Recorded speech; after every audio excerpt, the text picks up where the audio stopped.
The McNuggets are not the most appetizing looking things, and if you have a McNugget with a bone, I don't really think that's something I want to put in my mouth.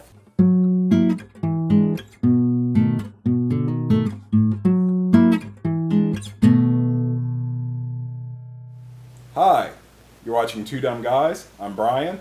This is Ed. Before we get to our topic, we did want to note that today is Bring Your Teddy Bear to Work Day. So if you're seeing this before you go to work, be sure to grab your teddy bear or someone else's, doesn't really matter, and bring it to work. It's always fun to participate. Get out of here. Today we're going to talk a little bit about McDonald's and some of their failures over the years. Okay. And, they've test marketed a lot of things that didn't do well, and then there's some things like the McDLT that actually did sell really well, but... That was dope. Yeah, but it involved the equivalent of two separate sandwiches, styrofoam containers. Yeah, you had to unfolded and stacked because they wanted to keep the cold side cold and the hot side hot. Yep. And as we became more increasingly concerned for the environment, it just became like this kind of just real negative PR kind of thing. So eventually it was abandoned entirely. Yeah. But we're going to talk about more things that were bigger failures than that. All right, we're going to start in 1996. Okay. McDonald's. I remember it fondly. Yes. Do you? It was a good year. I don't remember much. That's about actually when my memory Olympics. Oh, yeah, that's right. The Atlanta Olympics. And the Lost Children of Conyers. There's Rockdale County, right? There's a huge outbreak of syphilis in Conyers, Georgia. Now, in 1996, McDonald's introduced what they were trying to gear towards adults, this more mature kind of burger. It was called the Arch Deluxe. Arch Deluxe, for a more refined palate. Kind of, yeah. And it was burger. Big money burger. Yeah, it had a split top bun, kind of fancy. Oh. It was a burger with peppered bacon, kind of cut into like a circular pattern, leaf lettuce, Spanish onions, and a mayo mustard base. And here's the thing. Yeah. Nobody gave half a f***. They'd spent $150 million marketing. What is wrong with you, McDonald's? This, and it was like, the commercials were like stupid. They had Ronald McDonald out partying and playing pool and stuff because it's supposed to be immature. For real? Yeah, because it's supposed to be like geared that towards I don't adults. remember. He was getting drunk and buying rubbers. Ronald McDonald's like... He wasn't doing that part, but he's he was cruising. He's hammered. He's got a pocket full of rubbers. He's hustling people down at the pool hall. But he was playing pool in bars and stuff, and that was just the idea. Is like hustling. Hey, yeah, we got like. Can you imagine being the guy that gets hustled by Ronald McDonald? like you got to tell your friends, oh, got hustled last night. It was just very mature. He was given red rubber nose mustache rides. Yeah. Red rubber nose mustache rides. A lot of ladies. A lot of very happy ladies. A lot of ladies with white, clown makeup on their crotches. Yep. Now, this shouldn't be confused with what they did a few years before that, back in '91, which was the Mclean Deluxe. I remember that. Kind of spelled like McLean. I don't know. I think I tasted this. See, they should have gone with the McLean Deluxe. The McLean tied Deluxe. it into Die Hard. Yeah. Yeah. There you go. That would have been, see? What? Hire me, McDonald's. I will fix your company. Now, in 1991, we were kind of in this somewhat misguided low-fat craze. Yeah. Just because people were confused about how fat works in the body, and they didn't really know much about healthy fats and things like that. You had Susan Powter, the bald lady with the infomercial, "Stop the Madness." You may not remember her. No, but I remember that movie Powder. No, that's very different. Really? Yeah, this totally related to Susan Powter. I think it's Susan Powter, the bald lady with the infomercial. I may be wrong. Well, that kid in the movie Powder was bald. Yeah. So. And chalky. Like Nosferatu. Chalky like milk of magnesia.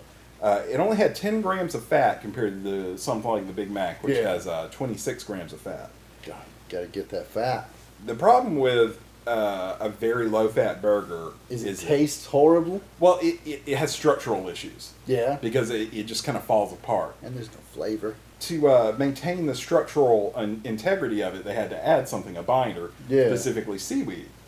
Now, some people were turned off when they found out, it's got seaweed in it. Yeah. But carrageenan is extracted from seaweed, and carrageenan is in, if you eat food, everything. Yeah, if you eat food, you're probably eating carrageenan. You're probably eating seaweed. It's there. Problem is, this resulted, using this binder and having such low fat resulted in a very dry burger. Not this juicy all beef patty like we're used to from McDonald's. Yeah, you remember because it tasted like crap. What? 2 all-beef patty, special sauce, lettuce, cheese, pickles, onions on sesame seed bun? Yeah. Yeah. It wasn't that. You remember that record they would send out in the Atlanta Journal-Constitution? And it was square. And it was square, and it never, ever finished? Yeah. Because, like, the one time it finished, you won $1 million? Yeah. And I'm, like, 8 years old, and I didn't realize that I couldn't claim the prize, but damn it, boy, I was out at the edge of the driveway every Sunday morning to pick up the Atlanta Journal-Constitution, and I run inside. I ripped the record out. I just left the paper in the driveway. My dad was like, you bring in the paper? No, I'm going to play this record. I'm going to be a millionaire. The problem was that this burger, people just thought it was gross. Like, straight up thought it was gross. Yeah. I mean, people that didn't try it thought, oh, seaweed, that's gross. And people that did try it, and it's like, oh, seaweed's not a big deal, but this is just not a good burger. Let burgers be burgers. Exactly. Burgers, be burgers. Don't be fries. And some of their big problems came when they tried to differentiate, go off the map. They're gonna branch out. Yeah, and do something other than the Big Mac. The McHot Dog, which was just they had a hot dog. Yeah, for a while. I think that. it's still in Japan, but for a long time, Ray Kroc was very anti-hot dog, so that they didn't have it until like after he and some of his family members were dead. And it's like, all right, we're bringing out hot dogs. Ray's dead. Bring out the dogs. McDonald's had previously tried a couple of smaller scale fried chicken, attempts, but in September 2013 they brought out the Mighty Wings. They weren't, like I said, they weren't like hot wings. They did have a spicy breading, but they were just basically like your half wings, drumettes and flats. Yeah. It was kind of a spicy breading, and it was presumably too hot for some people, assuming toddlers and the elderly. Yeah. Now, these are originally ranging from $1.23 down to 97 cents a piece. A wing? Yeah. You paid $1.23 a wing? Now, that depended on whether you bought a 3, 5, or 10 pack. At the time, we were dealing with a lot of financial problems as a country, as a world. A lot of people had not recovered from that. So a combination of the spice, the price, and the fact that they were pretty ugly looking. Someone described them as looking like McNuggets with bones. Because of the way the breading looked. And McNuggets are not the most appetizing looking things. And if you have a McNugget with a bone, I don't really think that's something I want to put in my mouth. They had bought 50 million frozen wings when they started this in September. Man. They got to a point where they were selling them for 60 cents a piece. I just can't get over the idea of a McNugget with a bone. They had 10 million in these. Bone-in McNuggets, McDonald's. Where you at? Again, hire me. I'm saving you. They had 10 million of these left in 2014, and they're like, we have to get rid of all these nuggets. Did they just give them away? Bone nuggets. No, so they were selling them for shelter? 60 cents a piece. So selling like half of what they originally priced. Give them away. It's yeah. Goodwill. It's goodwill towards your fellow man, and it helps bump up your company's image. Again! And probably tax deductible. See, spitting hot fire here, McDonald's. Now, in the late 1980s. Now, I was alive. Yeah, late 1980s into the early 90s. I remember that. The Simpsons came out. You had Domino's, which was like the best of your delivery pizza. You had Pizza Hut, which for a long time was kind of like part of the thing is that we don't deliver. We're a sit-down restaurant. Yeah. And more people are spending their food budget there. You're not about to tell me McDonald's tried to make pizza. Yes. I don't remember that either. I remember the pizza. I never tried the pizza. I tried the Arch Deluxe and I tried the Mighty Wings. I never tried the pizza. They introduced the pizza, and actually in about 500 stores they test marketed it first, and it actually did well. When they rolled it out nationally, I think it did kind of okay at first, but here's the problem. When you include the prep time and the time to cook the pizza, it took 11 minutes to make a pizza. This is McDonald's. This is fast food. 11 minutes to prepare. You can't get this through the drive. I mean, you probably could, but you're a if you try to get this through the drive-through. And even if you're not the one ordering the pizza, it's taking up people's time behind the counter. Yeah. So you have to, if you're the one going in for your burger or something or something else that needs to be cooked, you can't just grab your burger and go. And this is in a time, of course, before the whole Burger King kicked off the have it your way. And for people that don't remember back then or weren't alive back then, you would walk into McDonald's and there'd be like these slides with slots with like prepared burgers in their different cartons already ready to go. So if you got just like, I want a Big Mac, they would just grab it and give it to you, basically. So if they needed to prepare anything, what? No one was not alive before Have It Your Way. Okay? Young people The young people. There are no young people. When did Have It Your Way come out? Like 1985? Like no one was early born 90s. After 1985. That was like 92. 1985 is the cutoff. 26 years ago. Shut up. Around the same time that the original pizza, they also introduced pasta. Nope. They had mixed spaghetti. Nope. They had Nope. lasagna and fettuccine Alfredo, and they would come with sides like mashed potatoes or vegetables and gravy. Nope. Nope, I'm shutting it down. Here's the thing. If you want to be unhealthy, eat fettuccine Alfredo with a side of mashed potatoes. If you want to die, eat McDonald's fettuccine Alfredo with a side of mashed potatoes. That's probably right. And again, nobody cared. The pasta wasn't good. Even pizza places that do pasta, the pasta's never good. Yeah, no. You ever had Pizza Hut pasta? Yeah. It's not good. Domino's pasta? Not good. Okay, but not good. Not worth paying any money for. Not worth that calorie load either. Yeah, no. Good Lord. It's just like, hey, put some cheese on it, and they just, it's like a full day's. It's a full day's worth of calories in Yeah. a pasta with a bread bowl that. No, if you get it with a bread bowl, it's like 3,000 You're calories. going to be hungry like in 10 minutes because your body's already processed all the sugars. Everything I mentioned before has been widely available, at least in the U.S. Okay. At least for a short period of time. I try to do that just because, U.S. is such a huge market for McDonald's. Yeah. This one was only in Norway. But Yeah. this was such a huge failure, despite how small the market that this occurred in, that it bears noting, and it's probably like one of the biggest failures. So I want to tell you about this. Okay. I'm going to paint you a little picture. All right, a I got word my eyes picture. closed. All right. I am ready to receive.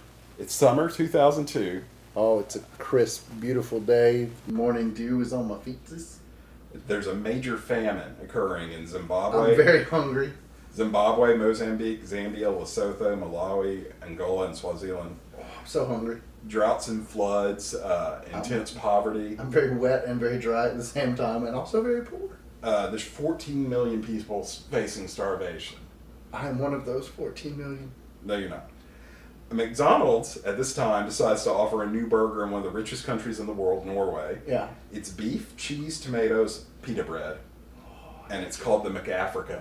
Oh, I gotta get that. I gotta get that McAfrica. My This is like, people got so pissed, and rightfully so, that they would introduce the McAfrica burger when McAfrica is going through this horrible... McAfrica is going through like McStarvation. Yeah. McDeath. There's a huge backlash. The actions were described by groups that were there that were Norwegian groups that were like doing aid programs in Africa. Described their actions as crass, insensitive, and ill-considered. There were protests from Norwegian Church Aid, Norwegian Red Cross, and others in Norway. They were going up to like actually protesting at the McDonald's locations and otherwise. Now, contrary to what some people apparently it is believed that they just like responded to this PR nightmare and pulled the product. Yeah, that's not what happened. They had originally planned to run it through September. Okay. And they ran it through September as they originally planned. So they just did it. Yeah, they just kept going it. They just ran it They for the didn't length stop. of the promotion. A McDonald's spokesperson, Margaret Brisletto, said, "We acknowledge that we have chosen an unfortunate time to launch our new product." Yeah. Yeah. You whip up 1 million McAfricas. Yeah. At least. And then you take them to Africa. Yeah. During the famine. Feed the hungry people, McDonald's. Feed 1/14 of the hungry people for half a day, basically, though, is what you're describing. Well, I mean, you know, that's it's it's gesture. a drop in the it's a gesture, but it's still such poor taste, still such a bad idea. You could have pulled. It's a horrible idea, and I understand this is something they were probably planning months ahead before people became as aware of the how bad the situation was. But when they realized what was happening, you can make a last minute change. You can hold something off, or you can tweak the name. And I realize you maybe had signs and advertising put together. But you got to be able to. You got to be a responsive business. No, you got to be responsible and responsive. Responsible and responsive. That's the lesson today. Yeah. In 2008, they relaunched it, and basically the same thing happened. Everybody was like, "F you." Learn your lesson. Don't do it again. Learn from your mistakes. Don't do it again. But do it again. Stop it. But do it. Just call it something different this time, because I want to eat it. Thanks for watching. Be responsible and responsive. Let's go to McDonald's. Can we get a McAfrica? No. Your next click could be your last one. Make it worth it.